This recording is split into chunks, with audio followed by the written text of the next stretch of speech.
When, in February 1945, the town of Goch was attacked by Allied forces as part of Operation Veritable, 2 brigades were involved, each employing very different plans of attack.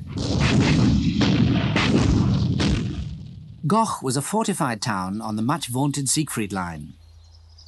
It lay in the path of the Allied push from the northwest and the planned bridgehead over the Rhine at Wesel. The town is divided north-south by the river Neers. 44 Lowland Brigade was to attack north of the river, while 153 Highland Brigade was to attack from the northwest, the river forming the boundary. Because of its situation, it was expected that Goch would be as heavily defended as it was fortified.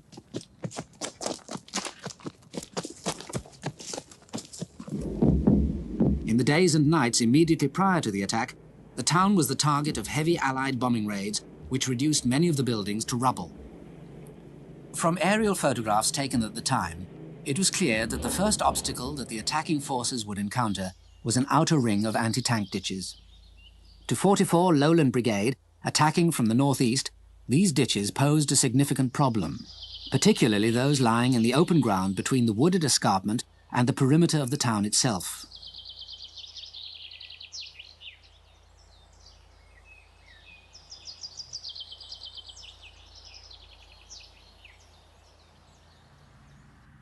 The brigade plan was for a 2-battalion attack supported by tanks and artillery. Once 8th Battalion, the Royal Scots, and 6th Battalion, the King's Own Scottish Borderers, had secured their objectives, the Royal Scots Fusiliers, as reserve battalion, were to clear the area between them.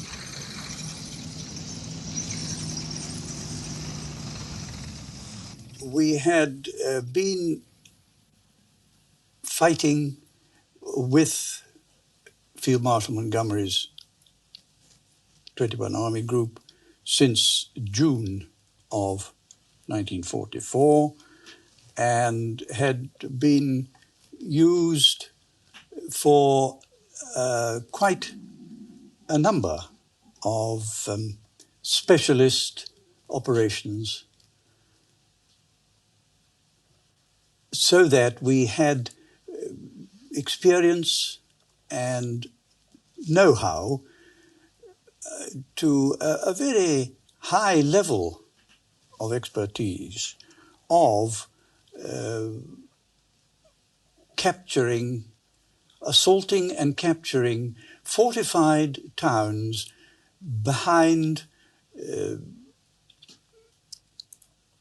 anti-tank ditches, minefields, emplacements, entrenchments, pillboxes, which required initially the use of the armour. HR for the assault on Goch was planned for 1500 hours on the 18th of February 1945. Soon after first light, the commander of 44 Brigade, Brigadier Harry Cumming-Bruce, personally reconnoitred one of the 2 main approach roads into the town as far as the 2nd anti-tank ditch. His armoured car drew no enemy fire, and in the belief that the Germans might have been on the point of leaving the town, he decided on a change of plan. Instead of the all-out brigade attack with artillery support, designed to break through the enemy defences before nightfall and enable the establishment of firm bases in the town during the night, A Company, 8th Royal Scots, was ordered to carry out an immediate surprise attack, supported by 2 troops of Churchill tanks along the axis originally planned for the KOSB. This change of plan gave a tremendous amount of extra work and rethinking to my battalion and myself, because having concentrated the battalion in a certain area, the forward assembly area, assuming we were to carry out the original plan, one isolated infantry company, together with its appropriate armoured bits and pieces, which would have included, amongst other things, the Churchill tanks of the Grenadier Guards, they had to be physically moved over from one flank to another, crossing everybody else's lines of communication, and launched down another axis altogether in order to attempt to bounce the anti-tank ditch and enter the town of Goch by a different route completely to that originally planned for. On our company commander coming back to tell us this, the tanks arrived, the Ridge-Lane tanks, the gun tanks, and the kangaroos, which we called them, which were Sherman tanks with their turrets off, on which you were to be transported into the town. We travelled down through the town, past houses and various other buildings without any sign of life at all, and eventually the Ridge-Lane tank got to the anti-tank ditch, and we could see it laying its bridge over the ditch. Then there wasn't any further movement, and eventually we realised that the tank couldn't disengage from the bridge, and just at that time we were fired upon from houses across the ditch, and also from the ditch itself, and the company commander gave us the order to dismount and to take up positions along the ditch, which we did so. And we returned fire. There were Germans coming along the ditch, and we were throwing grenades into the ditch. And for some time we had a problem there because we were trying to dig in at the same time. We didn't want to go into the ditch. That was no good because we had to keep on the top. And so the infantry had to dismount from their armoured vehicles on our own side of the anti-tank ditch and assault across on foot themselves, thereby establishing a small bridgehead across the anti-tank ditch, so that it could have been accepted as a success to that degree. But on the other hand, they were pinned down there and were not able to enter the actual confines of the town of Goch. While they're turning the fire on our positions in the top of the anti-tank ditch, the company commander's runner came to tell us that it had been decided that the Germans were still in the town in some force, and that the full-scale attack would be carried out, starting off with the artillery barrage which had been planned, and we happened to be on one of the targets of our own artillery, so we were going to be in for an unhappy time with our own artillery, plus the German small arm fire and the mortar fire. Well, this lasted for quite some time, and funnily enough, the casualties weren't heavy at all there. One or two casualties, but nothing serious at all, which was surprising because the artillery was very heavy. This went on for some time and then it stopped, and we settled down to wait to see what would happen next. The Germans were still firing at us despite the artillery fire, and as we continued to hold on to this position, the Germans were in fact trying to come up the ditch in the anti-tank ditch to get at us, but we kept them off with grenades and with small arms fire. Eventually, as night came on, the KOSB came along down the route that we had come and went over the ditch and down into the town. They reached the anti-tank ditch and got in easily enough. But getting out was another matter, because they found that the anti-tank ditch was 20 feet deep and just about the same across. They had to dig with their trenching tools and their picks and help piggyback each other up the other side of almost an escarpment to get out. Once they did get out, they quite easily secured the houses that were their objective. We were across the anti-tank ditch and into the first house. We established company headquarters in the cellar of the house. But the German fierce resistance and response to our occupation made us realize that we do more than just sit in the house. The Germans were using machine guns. They were firing their Panzerfausts through the house, hitting the wall of one house, knocking a hole, putting another Panzerfaust through the hole to hit the next wall. And eventually they came through one wall and killed 4 of our men. So we decided we must establish at least 2 sections each side of the house, the houses. We got the sections in position. They had great difficulty digging in because the Germans had laid almost a carpet of barbed wire over the ground on their side of the anti-tank ditch. This was obviously to foul any tank that got across, to foul the tracks. The men had to cut this wire and then dig in. When they eventually did get dug in and used their brands and Piets against the houses the Germans were operating from, things seemed to quieten down.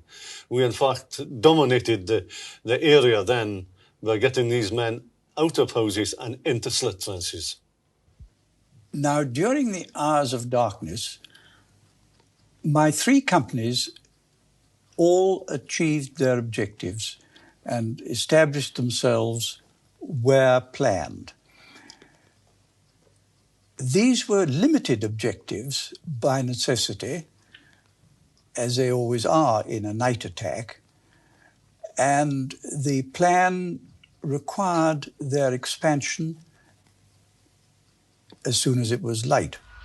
By reverting to the original plan, 44 Brigade had managed, early in the night of the 18th of February, to achieve a bridgehead on the edge of the town in the face of fierce and determined enemy resistance, although the anti-tank ditch and railway line had proved insurmountable obstacles to their tanks and armoured personnel carriers. On the far side of the town, to the south of the River Nears, 153 Highland Brigade went into their attack with the anti-tank ditch already secured by Canadian troops of the Seaforth Highlanders. The brigade plan was simpler than that being used northwest of the river. The 3 battalions involved, 5th Black Watch, 5th 7th Gordon Highlanders and 1st Gordon Highlanders, were to follow one another into the attack. First to go in was to be 5th Battalion, the Black Watch. Their task was to take the eastern part of the town up to the main square. The 5th 7th Gordons were then to leapfrog through the Black Watch positions and take the rest of the town as far as the railway. Finally, the 1st Gordons were to secure the area to the south of the Black Watch 5th 7th boundary. Now, we went into Gok at nothing 100 hours, and we crossed the start line. And the first thing we came to was the anti-tank ditch, where we found a bridge over that which had been, the territory had been taken by the 2nd Seaforths of 152, and my company headquarters immediately behind the leading platoon, and the 2 other platoons were behind me. Now, the leading platoon, of course, had its point section out in front, but it was in complete control of its platoon commander. And therefore, you couldn't be too far distributed. And then the first thing we came across was that we came across D Company, who in fact had made the crossroads just at the entry into the town, and we took a left hook and went into the town. We got complete surprise, and there was no fighting at all. And the first thing to do, of course, was to get to our objective. And always we had very clear objectives to go for. We had obviously looked at them through air photographs and also from recce's too beforehand. So we knew where we were going to, although of course once one got in, it was strange. I mean, we didn't know. And it was dark, very dark. So we got onto our objective, and after that, of course, having got the objective, one had got to clear up behind. The 5th Battalion Black Watch had entered Goch in darkness, unopposed. They had reached the main square of the town, and they were in positions along their route into the town. But in the long hours of darkness, and with their numbers depleted by 10 days of almost continual fighting prior to entering Goch, they were unable to carry out any clearing-up operations before the 5th 7th Gordons attempted to pass through them at 0700 hours that same morning, the 19th of February. The 5th 7th Gordons' task was to take the area extending east from the main square to the railway line. But as soon as they moved forward into the square, they were pinned down by sniper fire. We fought our way towards our objective, which was the town centre that had been the townhouse, and from there I was ordered to move on and enter the houses over a large crater which was bombed by the RAF the night before, a 10,000 pounder. We were lined up on the far side of the crater, and I looked up at a wall, and through a small window I saw a German aiming his rifle at what I took to be my head. However, he killed, and unfortunately he killed my signaller. I threw a grenade through this window, which unfortunately didn't go off. However, we went over a wall and into the house. I heard some machine gun firing, which happened to be Spandau firing rather, up the street that we had to cross. I took a PID bomb and fired 2 bombs into the foundation of a house at the other side of the street. We crossed 1 or 2 at a time, and we finally got into the house through this hole, into the cellars, and unfortunately we found there was no roof in the house, of course, due to the shelling. The house Lieutenant Manson and his platoon occupied lay only yards beyond the central square. The momentum of the entire 5th 7th Gordons attack was lost, as they were pinned down by the accuracy of the enemy's mortar, Spandau and small arms fire. Meanwhile, 1st Gordons were coming up through the Black Watch positions to advance on their objectives south of the square. Within minutes of coming under fire, 1st Gordons lost the commander of A Company, killed by a sniper. We were commanded by Martin Lindsay, who was the second acting commanding officer. So he came up and said, right, D Company, get going as far as you can. I took my 3 platoon commanders with me to point out the objectives.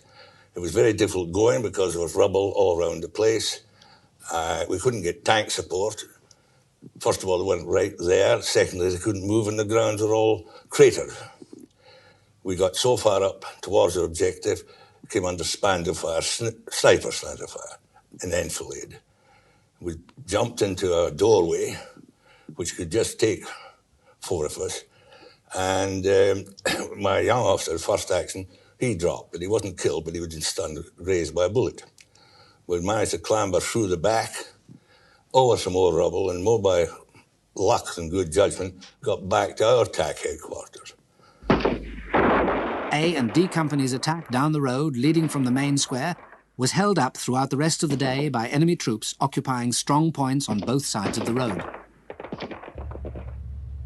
Tank support was impossible because of the cratering and rubble, much of which had been caused by Allied bombing. The only tank to venture into the main street was destroyed and its crew killed.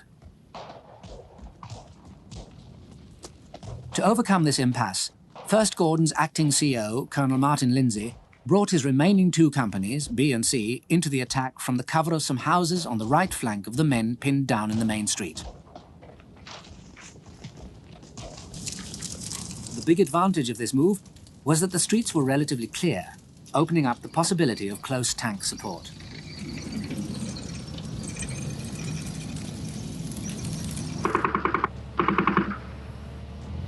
There was a tremendous amount of sniping, and we had just to force our way through and avoid as far as possible the snipers, because there is no doubt about it, it was a delaying action. The whole of Goch, it was just held by snipers up in towers and at top of buildings, and as soon as you knocked one out, then another one seemed to take its place. And there were really dedicated guys who were there just to die, shoot and die.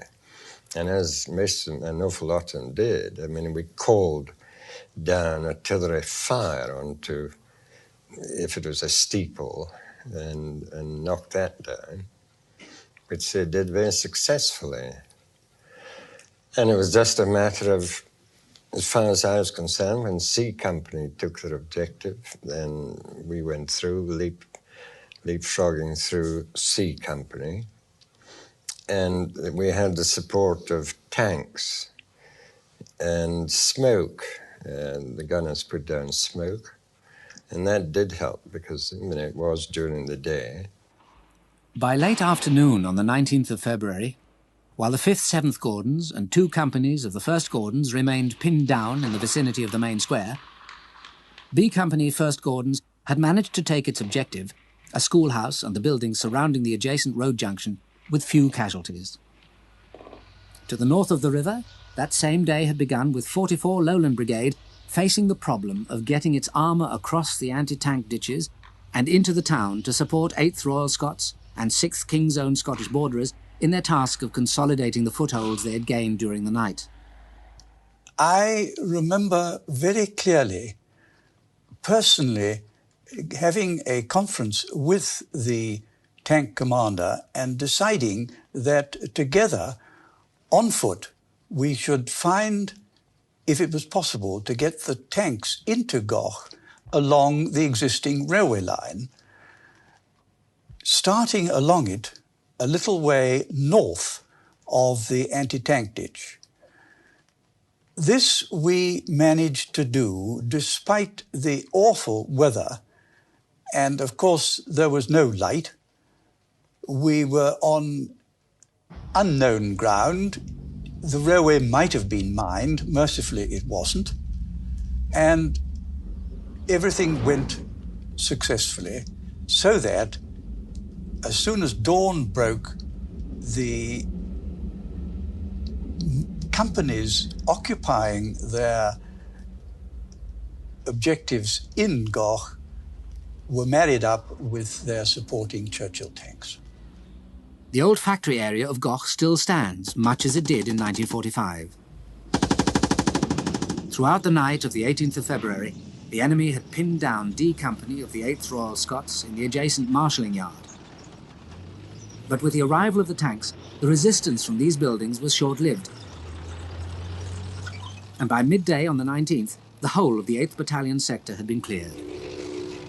But also mention must be made of the tremendous support that was given them by the use of flame, both from the larger tank crocodiles, as they were called, and their own infantry, smaller flamethrowers mounted in Bren carriers, known as wasps. Without these, there is no question in my mind that the surrender of so many hundreds of prisoners would not have been nearly so effective or quick. For 6th KOSB, first light on the 19th of February had meant the end of a long and uncomfortable night holding positions in and around houses on the extreme edge of the town. When first light came, in fact, the tanks were able to come right up across the anti-tank ditch. They fired only 2 shots, and the Germans surrendered. 25 at least bodily paratroops just gave themselves up and were completely demoralized. Demoralized, but still arrogant. They were telling us that they wouldn't be prisoners of war very long. The war would be finished in May, and Germany would be the victor. We had an area roughly about 400 yards deep by 400 yards wide. It was full of... Some houses were intact, most of them were in rubble. It took us roughly 5 hours to cover all that ground. You couldn't afford to let up for one single moment. The reluctance of the troops to go forward was very obvious. The rubble was difficult to move over. The houses were derelict from the outside anyway. And as they moved along each side, the platoons themselves had to have a base. So they got 3 sections each platoon, so that one section covered the others as they went into each house it was possible to get into. The thing that really boosted us on this little operation was the fact that we knew exactly how far we had to go. We had to clear down to the river, and that was it. We couldn't cross over the river. There was no question about that. We knew that within a matter of hours, the 51st Highland Division, they were going to come across the other side of the river and clear our front. So really, that probably helped the very weary and few troops to make it down to the last line of houses before the river. By last light on the 19th of February, a little over 24 hours after their main attack was launched, 44 Lowland Brigade had achieved their objective. The town north of the River Nears was firmly in their control. One of the key factors which contributed to their success was the all-arms mix that the brigade had evolved as a direct result of their prior experience in attacking heavily defended towns both in northern Germany and in Holland. The technique they used of break-in, seizure of precise objectives, and establishment of firm bases was ideally suited to the night attack, followed by a thorough clear-up operation in daylight with close armoured support. Working to their advantage was the fact that the area to the north of the river was, in the main, less heavily bombed and therefore more accessible to tanks than was the area to the south of the river, where 153 Highland Brigade took a further 24 hours to break the back of a determined enemy resistance. The streets were all cratered really badly. The street, at least we were going up. Houses, shops on either side. The frontage were standing in line, but the backs were complete rubble. And that made movement of infantry very difficult, and movement of tanks well nigh impossible, because tanks were sitting targets were going up a street once they stopped, particularly you got a determined enemy. And the Germans were, they were determined, but probably not a lot of them, but had to hold the place for so long, obviously. And of course, in light events, we know they did hold on as far as long as possible. In the light of what happened overall in Goch for the brigade, a tremendous number of lessons were learned. We learned lessons. In other words, the main lesson is you don't commit too many troops at once. You don't move to the first lot of troops have made good their ground, consolidated. And, in other words, leapfrog through, that's the whole idea, which I think, it's all my own personal opinion, didn't work at Goch. Purely because just one of these things, the enemy just sprout up again. Not a lot at that time. I believe the Germans did put in some reinforcement, but from one Gordon's point of view, the main reinforcement seemed to be on the outside of the town. The reinforcements to which Colonel Petrie refers were located in Thomashof, a scattering of farm buildings separated from the southern perimeter of the town by several hundred yards of open ground. A Company of the 1st Gordons had been ordered to take Thomashof at first light on the 20th of February, having crossed the open ground under cover of darkness. The first buildings they encountered were taken successfully, but a large number of Germans were well dug in around the other buildings, and a fierce firefight ensued in which A Company was overrun. B Company in turn mounted a daylight attack. Despite tank support, they lost 10 men who were killed crossing the open ground under very heavy and accurate enemy fire from what had been A Company's position. Prior to this costly but successful action, B Company's casualties had been comparatively light. Even though our cover was in cellars mainly and in buildings of some sort, to have this going on constantly all day or night, it saps the energy from the individual. I mean, there is nothing better than a keen soldier, fit, ready to go and put his will into an attack, which they are, but under continuous barrage. It saps your energy and you see the stuff crumping down round about you. And there's no really will to go out and expose yourself. And the main thing is one that does delay an attack, because sometimes you can't leave the building and you can only go between barrages and clumps of mortar fire. Otherwise, your casualties are too great.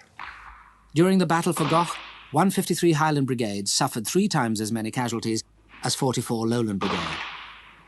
Certainly, 153 Brigade faced the more difficult task south of the river, attacking into the heart of the town.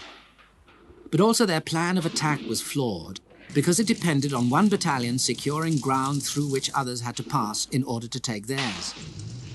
Such a plan is unsuited to most Fibua situations, and is almost impossible to achieve in a night attack. Fibua at night poses a number of problems, though it can offer certain advantages to an attacking force. 44 Brigade's plan involved 2 battalions in an initial break-in phase with the establishment of firm bases on well-defined objectives. Because the objectives were limited, they could be achieved by night. The clear-up phase had to be carried out in daylight, and its success owed much to the all-arms support which individual company commanders were able to call upon. Goch was bombed heavily prior to the attack. The resultant cratering and rubble seriously hampered the effective use of tanks in much of the town. Flame proved to be a highly effective weapon on the rare occasions that it could be used in support of the infantry.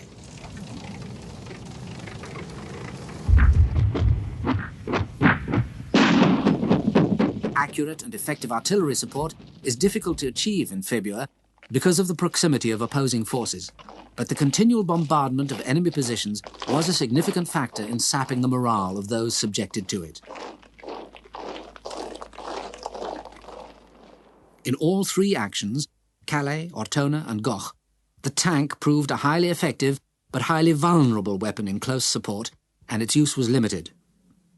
In Calais, the Germans were overcautious in exploiting their tank superiority. In Ortona, the deliberate rubbling of streets by the defenders seriously impeded tank movement. In Goch, Allied bombing raids prior to the attack had much the same effect. An important factor in all urban fighting is the vertical dimension. Snipers took a heavy toll of the attacking forces in Calais, Ortona and Goch. In Ortona, the Canadians achieved their breakthrough by mouse-holing through the upper stories of buildings when movement in the open was impossible. Calais was defended with great courage, but without either the resources or the all-arms support to do the job. Fibua, whether in defense or attack, is expensive in terms of manpower, equipment, and resources. In Calais, the presence of the civilian population and many hundreds of refugees added significantly to the complexity of the situation. The high density of buildings in towns imposes short fields of fire, makes mutual support difficult, and often creates problems in communication. In all three examples, confusion and the fog of war were constant factors which can be expected in any February action, making tight control essential.